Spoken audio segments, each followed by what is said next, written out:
Commander Han Wook stood at the back of the huge meeting room. His dark eyes watched the alien leaders talk and laugh. They sat in their fancy chairs, looking down at the humans like they were bugs. Han Wook's hands were behind his back, but his fingers were tight. Very tight. The room was bigger than a football field. Lights came from crystals in the ceiling. The air smelled like flowers and metal. Around the room sat hundreds of aliens from different worlds. They all had one thing in common. They thought humans were stupid and dangerous. Dr. Park Mira sat in the human section. She was small and quiet, with kind eyes behind her glasses. People thought she was just a science teacher. They were wrong. Very wrong. She wrote notes on her tablet, but her face was calm. Too calm. Captain Kim Tae stood near the door. He was tall and strong, with scars on his hands from old fights. His job was to keep the human team safe. But today, he felt like the danger was not coming from outside. It was growing inside the room. Ambassador Lee Su sat at the front table. He was old and wise, with gray hair and tired eyes. For 20 years he had tried to make peace with the aliens. He had smiled when they laughed at humans. He had said sorry when they got angry. He had hoped things would get better. Today that hope was dying. The leader of the meeting was a Vakari named Kethmer. He looked like a giant bird with blue and gold feathers. His voice was loud and sharp, like a scream. He held up a datapad and showed it to everyone. "Look at this," Kethmer said. "The humans are building warships. They are making weapons. They say they want peace, but they prepare for war." The room filled with angry sounds. Aliens clicked and buzzed and hissed. They pointed at the humans and shook their heads. Han Wook knew the data was fake. The humans had 3 small ships for protection. The aliens had thousands, but no one would listen to the truth. Ambassador Lee Su stood up. His voice was calm but sad. "That information is not correct. We have only defense ships. We follow all the rules. We have always followed the rules." A Ralani alien laughed. The Ralani looked like walking diamonds, clear and bright. When they laughed, it sounded like breaking glass. "Defense ships," the Ralani said. "You Deathworlders do not know the difference between defense and attack. You are too violent to understand." More laughter filled the room. Han Wook felt his heart beat faster. His face stayed calm, but inside, anger was growing like fire. Dr. Park Myra looked up from her tablet. She spoke in a soft voice, but everyone could hear her. "We have been part of this council for 50 years. In that time, we have never attacked anyone. We have helped with medical problems. We have shared our food and our knowledge. We have saved alien lives in disasters. What more do you want from us?" A Makari alien made a wet laughing sound. The Makari looked like giant fish with arms and legs. They lived in water suits when they were not in their home oceans. "You want thanks for doing what you should do," the Makari said. "You are lucky we let you sit with civilized beings. On your death world, you kill each other for fun. Here, we teach you to be better." Captain Kim Tae's hand moved to his weapon, just a little. But Han Wook saw it. Dr. Park Mira saw it too. She gave Kim Tae a small look that said, "Not yet." The meeting went on for hours. One by one, the alien races voted. They voted to punish the humans. They voted to take away human rights. They voted to send alien soldiers to human worlds to keep them safe. Ambassador Lee Su tried to speak many times. Each time, the aliens cut him off. They called humans children and savages and dangerous pets. They said humans should be grateful for alien wisdom. Han Wook watched his ambassador, a good man who had given his life to peace, get smaller and smaller in his chair. The old man's hands shook. Not from fear, from rage that he could not show. The final vote came. The Galactic Council decided that human colonies would be protected by alien forces. Human ships would be limited to 1 per system. Human weapons would be controlled by alien officers. Humans would need permission to travel between their own worlds. It was not protection. It was slavery with a pretty name. Ambassador Lee Su stood up one last time. His voice was quiet, but it carried across the huge room. "You are making a mistake," he said. "We have been patient. We have been peaceful. We have hoped you would see us as equals. But you see us only as dangerous animals. To be caged." Kethmer's feathers fluffed up. "You prove our point with your angry words. This is why you need our guidance. You cannot control your violent nature." "Our violent nature?" Ambassador Lee Su asked. His voice was still quiet, but something had changed in it. Something cold. "You want to see our violent nature?" The room went silent. Even the translator machine stopped humming. Ambassador Lee Su looked around the room. His tired eyes met the gaze of every alien leader. "We come from a world that has tried to kill us every single day for millions of years. Ice ages, volcanoes, storms, diseases, predators. Our planet has thrown everything at us, and we are still here. Do you know why?" No one answered. "Because we learned that the most dangerous thing in the universe is not a natural disaster or a wild animal. It is a thinking being that chooses to hurt others. And we learned how to deal with dangerous things very, very well." Han Wook felt something change in the room. The aliens were still laughing, but their laughter sounded different now. Less sure. Dr. Park Mira closed her tablet and stood up. She looked small next to the giant aliens. but her voice was clear and strong. You call us Deathworlders like it is an insult. You think it means we are savage and stupid, but you are wrong about what it means. She walked to the center of the room. Every eye was on her now. It means we do not give up, ever. It means we find a way to survive when survival should be impossible. It means we learn from every fight, every loss, every moment of pain. And most importantly, it means we remember. The room was very quiet now. We remember every insult, every law made to limit us, every time you laughed when we asked for fairness, every time you called us animals. We remember it all. Captain Kim Tae stepped forward. His hand was now clearly on his weapon. And we remember who our friends are too. All three of them in this room of 500. Kethmer stood up, his wings spread wide. Are you threatening us, Deathworlders? Han-wook finally spoke. His voice was calm, like he was ordering coffee. No, we are not threatening you. We are warning you. There is a difference. A threat is what you do when you want to scare someone into doing what you want. A warning is what you give someone right before you stop being nice. Ambassador Lee Soo picked up his papers. This council has made its choice. You have decided that humans cannot be trusted with freedom. You have decided that we need to be controlled like dangerous animals. He walked toward the door, followed by the other humans. But you forgot something important, Ambassador Lee Soo said without turning around. The most dangerous animals are the ones you corner with no way out. Dr. Park Myra was the last to reach the door. She turned back to look at the aliens one more time. Her kind eyes were gone. What looked back at them was something cold and calculating. You have no idea what you have just done, she said quietly. But you will learn. We are very good teachers when we want to be. The door closed behind the humans with a soft sound. In the huge meeting room, 500 alien leaders sat in silence. For the first time in 50 years, they wondered if they had made a mistake. Outside in the hallway, Han-wook walked beside his ambassador. Sir, what are our orders? Ambassador Lee Soo was quiet for a long moment. When he spoke, his voice was different, harder. Send a message to Earth. Tell them the time for games is over. Tell them it is time to show the galaxy what Deathworlders really are. Captain Kim Tae smiled. It was not a nice smile. Finally, Dr. Park Myra was already on her communicator, speaking in code to someone far away. Project Reckoning is approved. Begin Phase 1. The hallway was empty except for the 4 humans, but their footsteps echoed like thunder. The galaxy was about to learn why Earth was called a death world, and why the beings who survived it were not to be caged. The news spread across human space like wildfire. On every human world, in every space station, in every ship, people heard the same message. The aliens want to control us. They want to put us in cages. The time for peace is over. Deep under the city of Seoul on Earth, in a room that did not exist on any map, General Song-hae sat at a metal table. The room was gray and cold, with no windows. Around the table sat 20 people in military uniforms. These were the leaders of all human forces. They had been waiting for this day for 50 years. General Song-hae was a small woman with short gray hair and sharp eyes. She had fought in 3 wars before humans met the aliens. She knew what real fighting looked like. She also knew how to win. The council has voted, she said. Her voice was quiet, but everyone listened. They want to put alien soldiers on our worlds. They want to control our ships. They want to treat us like children who cannot take care of themselves. Admiral Cho Min hit the table with his fist. He was a big man with a loud voice. Let them try. Our people will fight. Yes, they will fight, General Song-hae said, but not the way the aliens expect. Dr. Yoon, please show them what we know. Dr. Yoon Jae stood up. She looked like a teacher, not a spy. She was thin and wore thick glasses, but she knew more secrets than anyone else in human space. She pressed a button and the wall lit up with pictures and numbers. For 50 years, we have been the galaxy's helpers, Dr. Yoon said. We fixed their machines. We built their stations. We carried their cargo. We fought their pirates. And while we did all this, we learned everything about them. The first picture showed a Vakari battleship. It looked powerful and scary. But Dr. Yoon pointed to a small part near the back. See this? This is their main power core. We built it. We know exactly how to turn it off. Every Vakari ship has the same weakness. They all have human-made parts. More pictures appeared. Rilani space stations, Mokari underwater cities, alien trade routes, weapon factories, command centers. All of them had one thing in common. Humans had helped build them. They called us stupid, Dr. Yoon said. They thought we were just good workers. But we were learning, we were mapping, we were preparing. Captain Kim Tae, who had just returned from the Alien Council, spoke up. What about their fleets? They have thousands of ships. Double quotes. Dr. Yoon smiled. It was not a happy smile. Their ships are big and powerful, but they need fuel, they need food, they need parts. Guess who controls most of the mining worlds that give them these things? We do, someone said.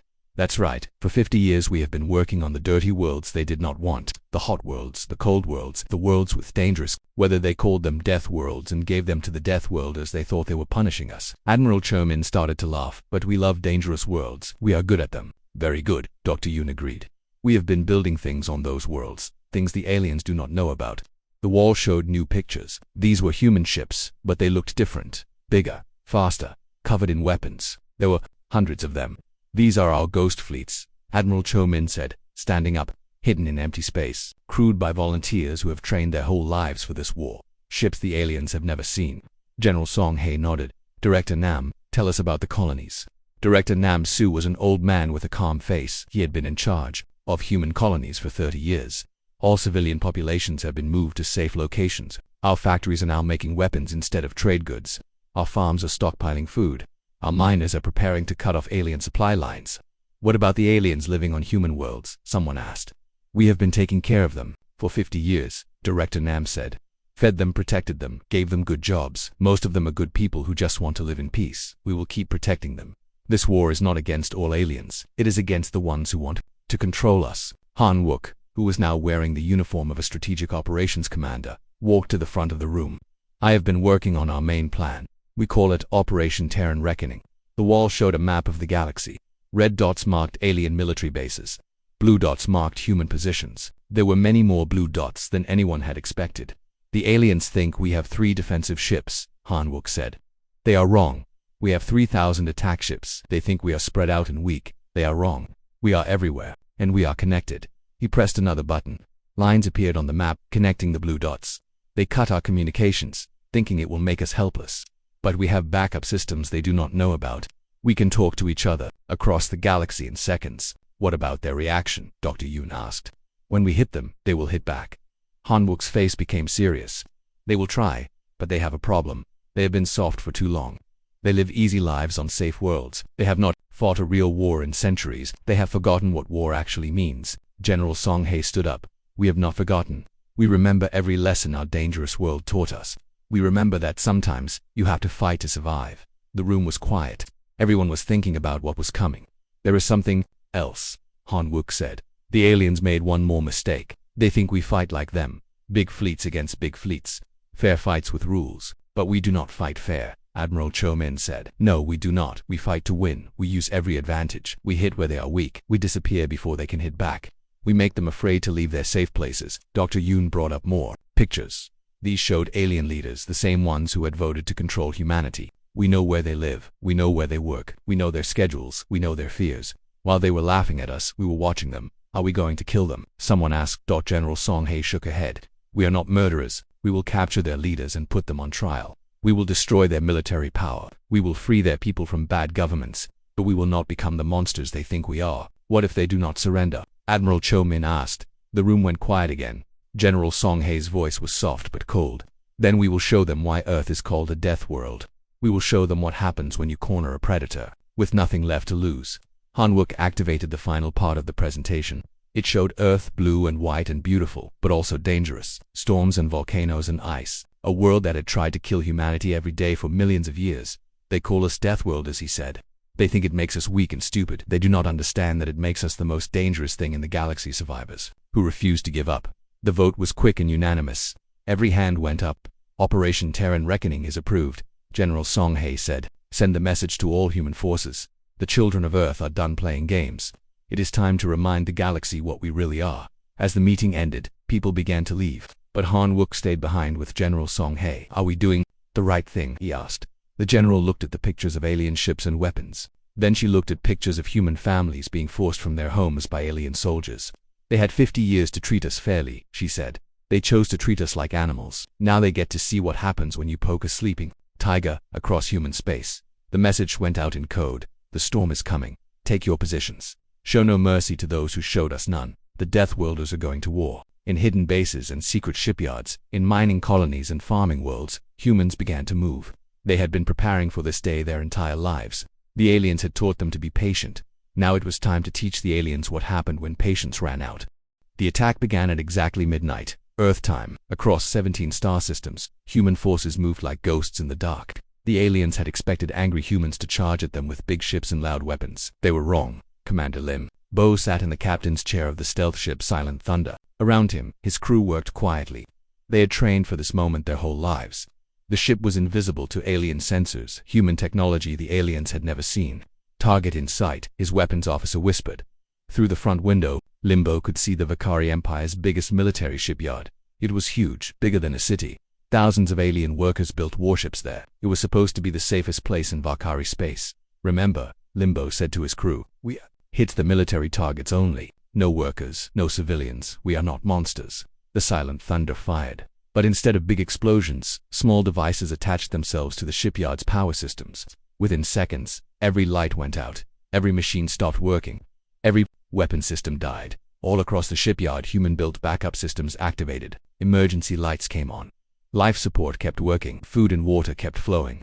But every military system was dead. Perfect, Limbo said. The workers are safe, but they cannot build any more warships. At the same time, on the other side of the galaxy, Colonel Park Jin led his special forces team through the ventilation system of a Rilani command center. The Rilani thought their crystal buildings were impossible to break into. They had never met humans who grew up crawling through dangerous caves for fun. Park Jin's team had been inside the building for 3 hours. The aliens still did not know they were there. Human soldiers were very good at being quiet and patient. Target acquired, whispered Sergeant Lee through the radio. She was watching the Rilani fleet commander through a tiny camera. The alien was in his office, planning attacks on human colonies. Take him alive, Park Jin ordered. We need information. 5 minutes later, the Rilani commander woke up tied to a chair in his own office. Park Jin sat across from him drinking the alien's expensive tea. Good morning, Park Jin said politely. We need to talk. The Rilani's crystal body flashed angry colors. How did you get in here? This building is secure. Your building is very pretty, Park Jin agreed. But you forgot something. Humans are very good at getting into places where we are not supposed to be. We have had a lot of practice. On 50 other worlds, similar scenes played out. Human special forces appeared where they should not be able to go. They captured alien commanders, destroyed weapon factories, and shut down communication systems. But they did not hurt civilians. Major Kong Hui sat in a broadcasting station on the alien world of Proxima 7. The regular alien newsreaders were tied up but not hurt. Kong Hui was now reading the news instead. Good evening, she said into the camera. This is Major Kong Hui of the Human Forces. We are interrupting your regular programming to tell you the truth. All across alien space, televisions and radios carried her voice. For the first time in 50 years, ordinary aliens heard the human side of the story. Your governments have lied to you, Kong Hui said. They told you humans are violent and stupid, but we have been fixing your machines, growing your food, and protecting your trade ships from pirates. We have saved millions of alien lives, and you never knew it. She showed pictures on the screen. Human doctors treating sick aliens. Human engineers fixing broken space stations. Human soldiers fighting off pirate attacks to protect alien cargo ships. We never asked for thanks, Kong Hui continued. We just wanted to be treated fairly. Instead, your leaders called us animals and decided to put us in cages. So now we are showing you what caged animals can do when they break free. Dr. Park Mira was not in the fighting. She was doing something more dangerous. She sat in a room, full of computers, typing code that would change everything for 50 years. Humans had helped build the galaxy's communication network. They had installed helpful upgrades and useful programs. The aliens thought these were gifts from stupid humans who wanted to help. They were wrong. They were backdoors. Network access confirmed, Dr. Park Mira said. I am now inside every major alien computer system in the galaxy. With a few keystrokes, she shut down the Vakari military communication system. With a few more, she turned off the Rilani trade network. Alien fleets suddenly could not talk to each other. Alien governments could not coordinate their responses, but human forces could still communicate perfectly. They had their own secret networks that the aliens had never found. Phase 2 complete, Dr. Park Mira reported. The enemy is blind and deaf. Our forces can move freely. Captain Osei led his Marines in the most daring attack of all. They were storming Nexus Prime, the space station where the Galactic Council met. It was supposed to be impossible to attack. The station's defenses were designed by the smartest aliens in the galaxy. Energy shields, laser weapons, automated defense, drones, everything was perfect and mathematical and logical. But the designers had never fought humans before. Remember, Captain Osei told his Marines as their small ships approached the station. They think like machines, we think like predators. Use that. Instead of attacking the strong points, the Marines found the weak spots. Instead of fighting the defenses head-on, they went around them. Instead of following the logical approach, they did what no logical alien would expect. They attached their ships to the station's garbage disposal system and crawled inside through the trash tubes. 20 minutes later, Captain Osei was standing in the main council chamber where the aliens had voted to enslave humanity. His Marines controlled every important part of the station. Nexus Prime is secure, he reported. All alien council members are in custody. No casualties on either side. The aliens could not believe it. Their perfect defenses had been defeated by humans crawling through garbage. But the real shock came when alien fleets tried to respond to the attacks. They found their supply lines cut. Human-controlled mining worlds stopped sending fuel and materials. Human technicians walked away from their jobs maintaining alien equipment. Within hours, alien warships were stranded without fuel. Space stations went dark without human-maintained power systems. Trade stopped because humans were no longer moving cargo. Admiral Cho Min watched the alien response from his command ship. Enemy fleets were trying to regroup, but they were confused and disorganized. They still do not understand, he said to his officers. They think this is a normal war. Big fleets fighting big fleets. They do not realize we have already won. How have we won, sir? A young officer asked. Admiral Cho Min smiled. Because they need us more than we need them. For 50 years, we have been doing all the hard work, mining on dangerous worlds, fixing broken machines, fighting pirates, growing food on planets they cannot live on without us. Their civilization falls apart. As if to prove his point, reports came in from across the galaxy. Alien cities were losing power because humans were not there to maintain the power plants. Alien ships were breaking down because humans were not there to fix them. Alien farms were failing because humans were not there to work the dangerous agricultural worlds. The galaxy was learning a hard lesson. When you treat your helpers like slaves, they might decide to stop helping. Han Wook stood on the bridge of his command ship watching the battle reports come in. Every human objective had been achieved. Enemy fleets were scattered. Enemy leaders were captured. Enemy communication was dead. And they had done it all without becoming the monsters the aliens thought they were. Sir, his communication officer said, we are getting surrender requests from 17 alien governments. Already Han Wook was surprised. The war started 6 hours ago. Yes, sir. Apparently, they just realized they cannot run their civilizations without human help. Han Wook looked out at the stars. Somewhere out there, alien families were safe in their homes because humans had chosen mercy over revenge. Alien civilians were alive because humans had targeted only military installations. Send a message to all alien governments, Han Wook ordered. We are not conquerors, we are liberators. Surrender now, and we will treat you fairly. Keep fighting, and learn why. Earth is called a death world. The message went out across the galaxy. For the first time in 50 years, it was the aliens who were afraid. The Death Worlders had kept their promise. They had shown the galaxy what they were really capable of. And it was more terrifying than anyone had imagined. Not because humans were cruel, but because they were so much more capable than anyone had believed. 3 months after the first attacks, the galaxy looked completely different. The proud alien empires that had ruled for centuries were now begging humans for help. But some aliens still did not understand what had happened to them. Fleet Admiral Bayran stood on the bridge of her massive command ship, looking at the Relani home system through the main screen. The crystal cities on 3 planets glowed like jewels, but they were growing dimmer every day. Status report, she ordered. All supply ships have been stopped, her aide reported. No food, no fuel, no medical supplies, no rare minerals. The Relani government still refuses to surrender. Admiral Bayran nodded. The Relani were proud aliens who thought they were better than everyone else. They still believed humans were just lucky animals who had won a few battles. Admiral, the communication officer called out. The Relani Prime Minister wants to speak with you. Put him on screen. The screen showed a tall crystal being that sparkled with angry red light. His voice sounded like breaking glass when he spoke. Human, you cannot starve us into surrender. We are a proud and ancient race. We will not bow to Death World savages. Admiral Bayran looked at him calmly. Prime Minister Veltar, your people are dying, your cities are losing power. Your factories have stopped working. Your ships are stranded, without fuel, all because you refuse to admit you were wrong. We are not wrong, Veltar shouted. You are dangerous. You are violent. You prove it with this war. Do we? Admiral Bayran asked. In 3 months of war, how many of your civilians have we killed? Veltar was quiet for a moment. That is not the point. It is exactly the point. We could have destroyed your cities on the first day. We could have killed millions of your people. Instead, we turned off your military systems and walked away. We are not trying to hurt you. We are trying to teach us that we are not your enemies. We never were. We just wanted to be treated with respect. The screen went dark as Veltar cut the connection. Admiral Bayran sighed. Some aliens would rather die than admit they were wrong.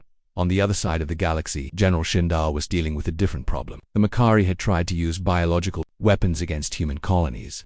It was a big mistake. The Makari lived in underwater cities on ocean worlds. They thought they were safe because humans could not breathe underwater. They were wrong. General Shindal stood in the command center of an underwater base that did not exist on any map. Humans had been building secret facilities in the galaxy's oceans for 30 years. The Makari never knew they were there. General, his aide said, the Makari weapon has been identified. It is a virus designed to kill humans. They released it on 3 of our farming world's casualties.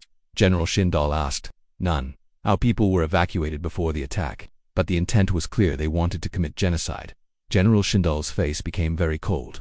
Then, they have crossed a line. No more mercy for the Mokari military. Within hours, every Mokari military base in a 50 light-year radius was turned into scrap metal. Human submarines appeared from nowhere and destroyed Mokari warships with weapons the fish-like aliens had never seen, but the human attacks were still precise. Military targets only, no civilians were hurt. Dr. Ju Young worked in a different kind of facility. She was in charge of processing alien prisoners.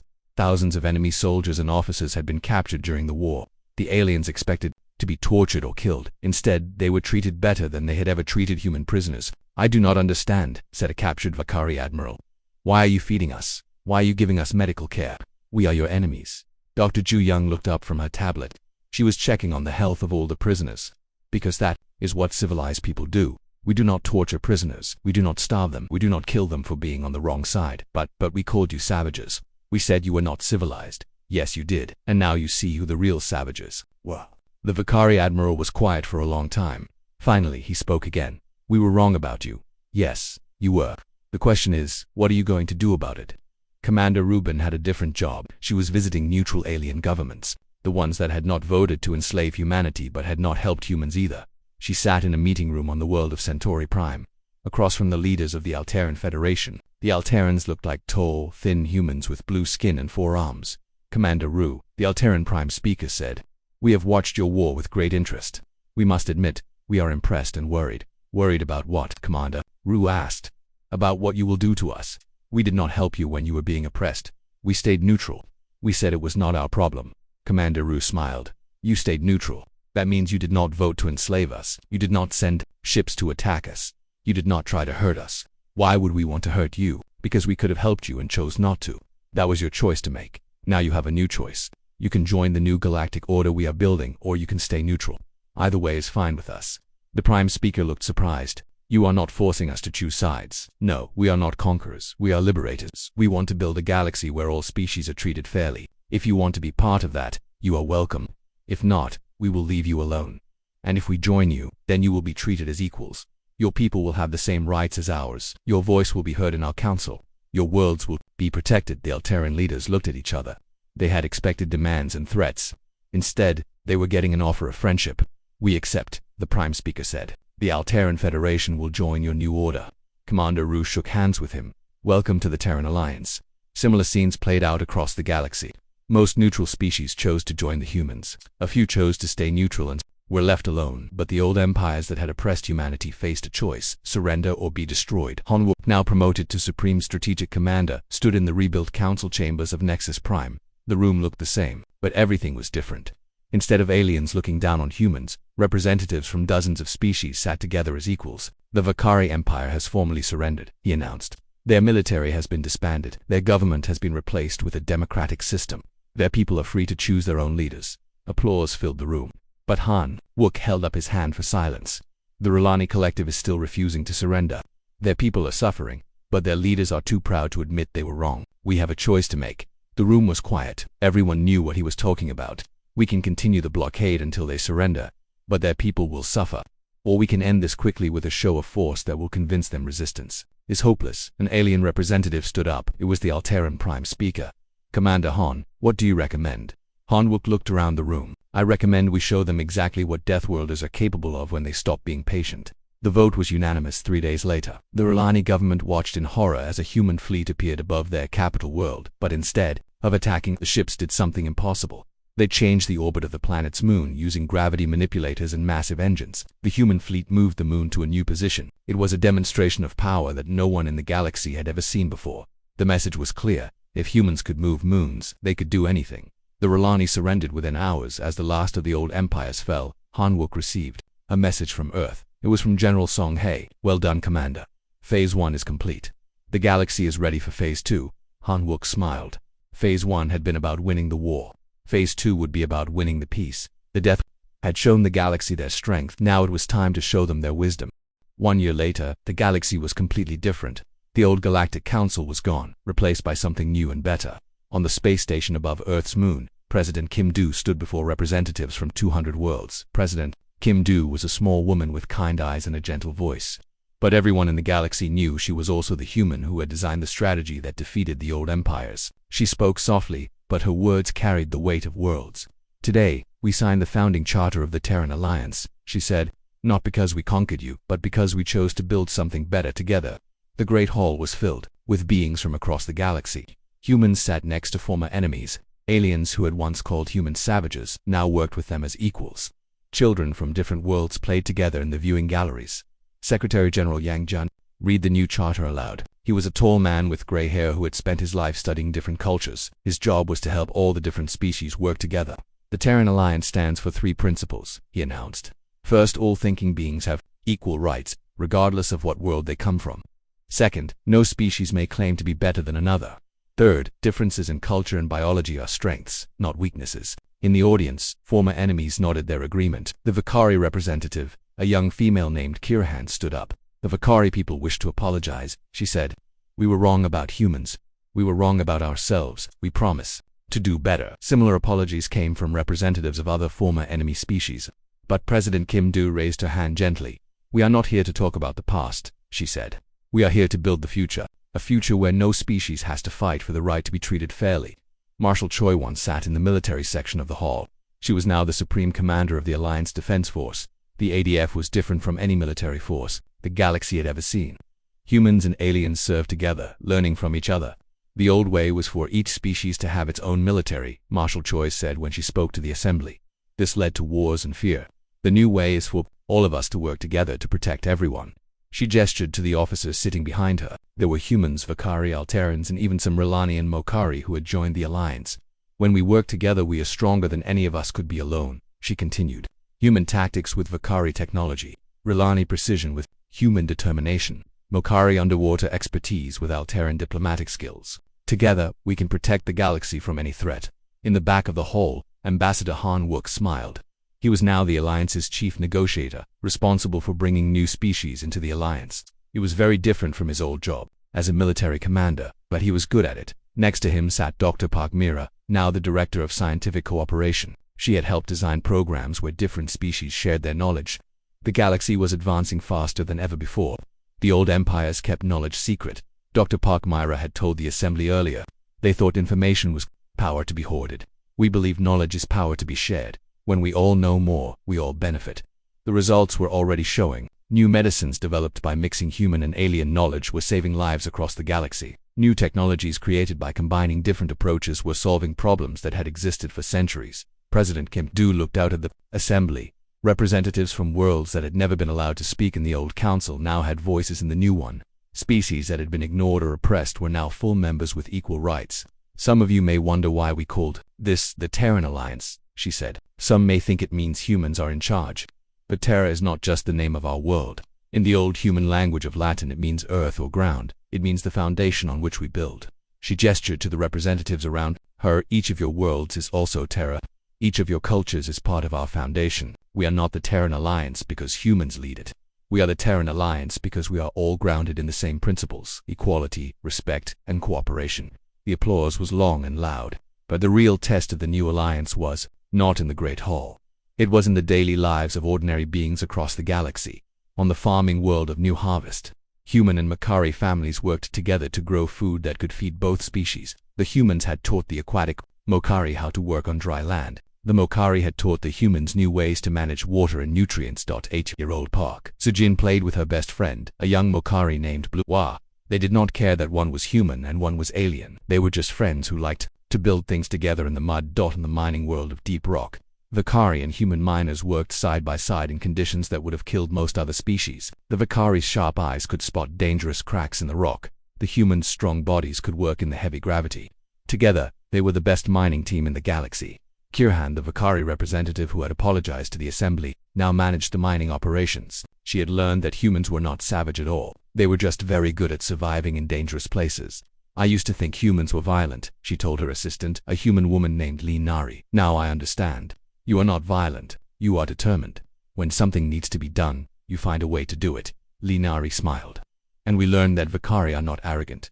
You are precise. When something needs to be done right, you make sure it is perfect." On the research station at Kepler 442, Dr. Park Mira worked with a team of scientists from 12 different species. They were studying a dangerous space anomaly that threatened several star systems. The old way would have been for each species to study this separately, she explained to a young human intern. Each would have found part of the answer, but none would have found the complete solution. And the new way, the intern asked, the new way is for all of us to work together. The Relani understand energy patterns. The Alterans understand gravitational effects. The humans understand how to survive when things go wrong. Together we can solve this problem. And they did. Within 6 months, the dangerous anomaly was safely contained using a solution that no single species could have developed alone. Back in the assembly hall, the formal ceremonies were ending. President Kim Do stood to give the final speech. 1 year ago, some of you thought humans were dangerous animals that needed to be controlled, she said. You were right about one thing. We are dangerous. But not to innocent people. Not to those who treat us fairly. We are only dangerous to bullies and tyrants. She looked around the room at all the different species working together. We come from a world that tried to kill us every day. Ice ages, diseases, predators, disasters. Our planet threw everything at us. But we survived, and surviving taught us the most important lesson in the universe. What lesson is that? Asked the Alteran Prime Speaker. President Kim Do smiled. That the best way to survive is to help each other. When we work together, when we treat each other fairly, when we respect our differences, we all become stronger. She raised her hand, and every being in the hall raised theirs as well. Hands, claws, tentacles, and wings all reaching toward the same goal. Welcome to the Terran Alliance, President Kim Do said. Welcome to a galaxy where everyone has a chance to thrive. As the ceremony ended, Han Wook walked to the great window that looked out at the stars. Dr. Park Mira joined him. Do you think it will last? She asked. This piece we have built. Han Wook watched ships from dozens of worlds coming and going from the station. Human ships working alongside former enemies. Alien children learning in human schools. Humans and aliens falling in love and starting families together. It will last, he said confidently. Because we did not build it through fear or conquest. We built it through respect and cooperation. And we taught the galaxy the most important lesson. What lesson? Han Wook smiled. That Deathworlders are not dangerous because we destroy things. We are dangerous because we never give up on making things better. Outside the window, Earth hung in space like a blue and white jewel. It was still a dangerous world with storms and earthquakes and all the things that had tried to kill humanity for millions of years. But it was also home. And now, for the first time in galactic history, the entire galaxy was home to everyone who lived in it. The Deathworlders had kept their promise. They had shown the galaxy what they were really capable of. Not destruction, but creation. Not conquest, but cooperation. Not revenge, but justice. And the galaxy was better for it.